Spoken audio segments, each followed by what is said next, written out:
Hi అండి, welcome back to our channel అమ్మ చేతి ప్రేమ. ఈరోజు అయితే మన ఛానల్లో చాలా ఎమ్మీగా టేస్టీగా ఉండే ప్రాన్స్ బిర్యానీ రెసిపీని అచ్చం రెస్టారెంట్లో తిన్నామా అన్నట్టు ఉండేటట్లు ఇంట్లోనే ఈజీగా ఎలా తయారు చేసుకోవాలో ఈరోజు చూపించబోతున్నాను. మరి ఇంకా ఏమాత్రం లేట్ చేయకుండా రెసిపీ ప్రాసెస్ ఏంటో అన్నది చూసేద్దాం రండి. ముందుగా నేను ఇక్కడ 1 కేజీ వరకు ఇలా పెద్ద సైజులో ఉండే రొయ్యలను తీసుకున్నాను. పసుపు, ఉప్పు, నిమ్మరసం వేసి 3-4 సార్లు వీటికుండే నీచు వాసన పోయేంత వరకు శుభ్రం చేసుకోవాలి. ఇలా శుభ్రం చేసుకున్న ఈ రొయ్యల్ని మ్యారినేట్ చేసుకోవాలి. దీనికోసం 1/2 స్పూన్ పసుపు, 1/2 స్పూన్ వరకు సాల్ట్, 1 స్పూన్ కారం వేసి బాగా కలిపి అరగంట సేపు పాటు నానబెట్టుకోవాలి. ఇప్పుడు అరగంట తర్వాత ఇలా స్టవ్ మీద కడాయి పెట్టుకుని 2 టేబుల్ స్పూన్ల వరకు ఆయిల్ వేసుకుని ఆయిల్ హీట్ అయ్యాక మనం ముందుగా నానబెట్టుకున్న ఈ రొయ్యల్ని వేసుకోవాలి. ప్రాన్స్తో బిర్యానీ ఎప్పుడు చేసినా కూడా రొయ్యల్ని ఇలా ముందుగా వేపించుకోవడం వల్ల రొయ్యలకుండే నీచు వాసన అనేది మన బిర్యానీలోకి రాకుండా ఉంటుంది. ఇప్పుడు ఇలా వేపించుకునేటప్పుడు ప్రాన్స్లోంచి వాటర్ రిలీజ్ అవుతాయి కదా, అవి మళ్ళీ ఎవాపరేట్ అయ్యేంత వరకు వీటిని ఇలా మీడియం ఫ్లేమ్లో బాగా వేపించుకోవాలి. చూడండి, ఇలా వాటర్ వస్తున్నాయి కదా, ఈ వాటర్ అంతా పూర్తిగా మళ్ళీ ఇంకిపోయేంత వరకు కూడా వేపించుకోవాలి.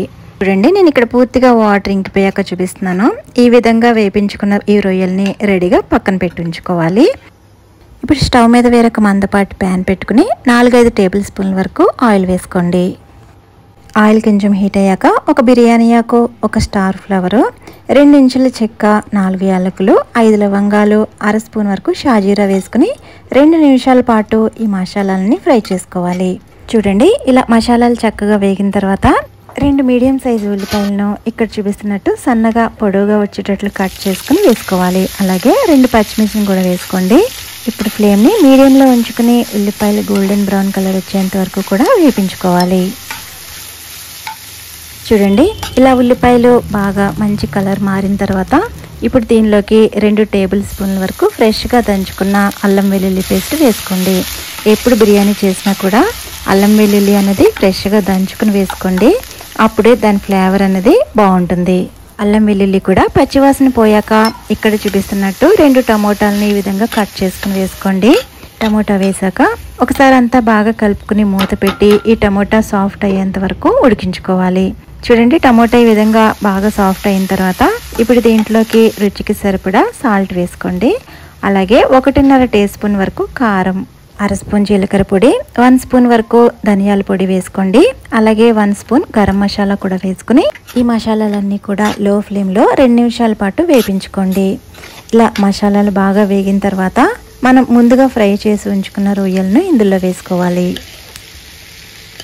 ఇలా రొయ్యలు వేసుకున్నాక మనం వేసిన మసాలాలన్నీ రొయ్యలకు బాగా పట్టేటట్లు కలుపుకోండి. ఇప్పుడు 3 లేదా 4 పచ్చిమిర్చి నిలువుగా కట్ చేసి వేసుకోండి. అలాగే కొత్తిమీర, పుదీనా కూడా కొంచెం ఇలా చిన్నగా కట్ చేసుకుని వేసుకోవాలి. చూడండి, ఇక్కడ చూపిస్తున్నట్టు ఒకసారి అంతా బాగా కలుపుకున్న తర్వాత 1 గ్లాస్ వరకు వాటర్ వేసుకోవాలి.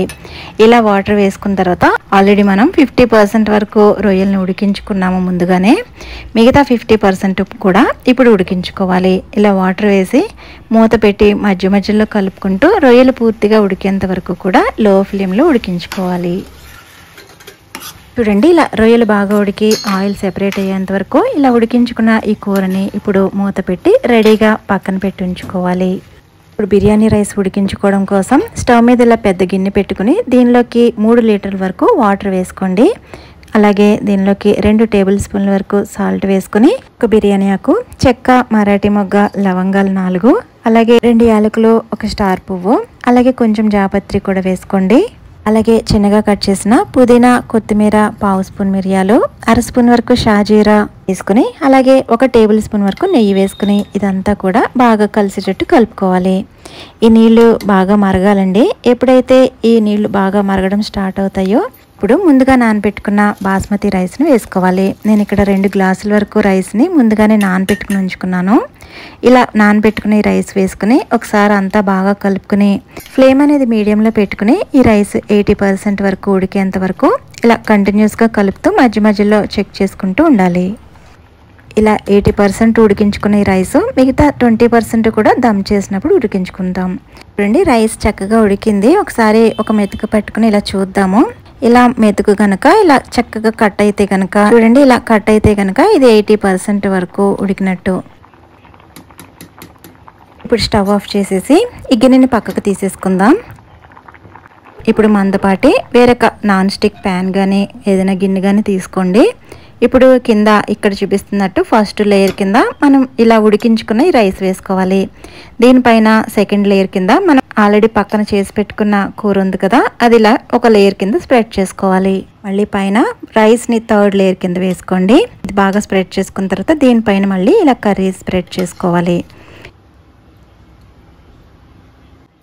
ఇప్పుడు మిగిలిన మొత్తం రైస్ని కూడా ఇలా ఫోర్త్ లేయర్ కింద మొత్తం రైస్ మొత్తం వేసేసుకోవాలి. పైన నిలువుగా కట్ చేసుకున్న 2 పచ్చిమిర్చిని అలాగే చిన్నగా కట్ చేసుకున్న పుదీనా కొత్తిమీరని కూడా చల్లుకోండి. అలాగే నేను ముందుగా పాలల్లో సాఫ్రాన్ వేసి ఇలా నానబెట్టుకుని ఉంచుకున్నాను. ఈ సాఫ్రాన్ పాలను కూడా ఇలా వేసుకోవాలి. పైనుంచి 2 టేబుల్ స్పూన్ల వరకు నెయ్యిని కూడా వేసుకుని ఇప్పుడు దీన్ని మొత్తాన్ని కూడా దమ్ పెట్టుకోవాలి. ఇలా దమ్ చేసేటప్పుడు ఆవిరి బయటికి పోకుండా నేను ఇలా బటర్ పేపర్ వేసి దీని మీద మూత పెట్టి గట్టిగా పెడుతున్నాను. ఇప్పుడు స్టవ్ మీద మందపాటి తావా పెట్టుకుని దీని మీద మనం సెట్ చేసుకున్న ఈ ప్యాన్ని పెట్టుకోవాలి. ఇప్పుడు స్టవ్ ఆన్ చేసుకుని హై ఫ్లేమ్లో 5 నిమిషాలు ఉంచండి. లో ఫ్లేమ్లో 10 నిమిషాలు ఉంచిన తర్వాత ఇంకా స్టవ్ ఆఫ్ చేసేసి ఈ ప్యాన్ని స్టవ్ నుంచి తీసేసి పక్కన ఉంచుకుని 10 నిమిషాల పాటు రెస్ట్ ఇవ్వాలి. వెంటనే మూత తీసేయకుండా 10 నిమిషాలు రెస్ట్ ఇచ్చి ఆవిరి పోయిన తర్వాత అప్పుడు మూత తీసుకోవాలి. చూడండి, మనం చేసిన ఈ బిర్యానీ మొత్తం ఆవిరంతా పోయాక ఇలా ఓపెన్ చేసుకుంటే ఇలా పొడి పొడిలాడుతూ అచ్చంగా రెస్టారెంట్లో కొన్నదానిలానే ఉంటుంది. చాలా చాలా టేస్టీగా ఇంట్లోనే ఈజీగా తయారు చేసుకోవచ్చండి. మరి ఇంకెందుకు ఆలస్యం, మీరు కూడా ట్రై చేసి మీకు ఎలా వచ్చిందో నాతో షేర్ చేయండి. వీడియో నచ్చితే లైక్ చేయడం అస్సలు మర్చిపోవద్దు. మీ ఫ్రెండ్స్ అండ్ రిలేటివ్స్కి ఈ వీడియోని ఫార్వర్డ్ చేయండి. Thank you for watching.